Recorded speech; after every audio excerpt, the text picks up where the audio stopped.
Qui laisse moun qui ka maudit, si Jésus dit il béni.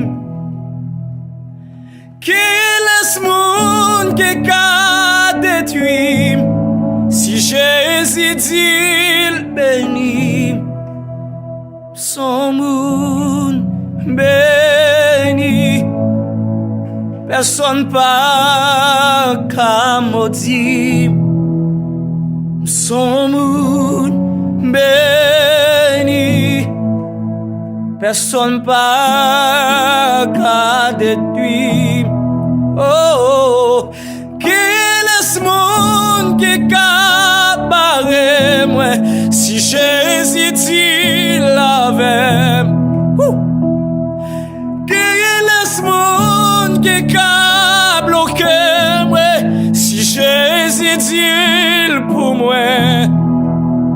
Son moun béni, personne pas ka maudit.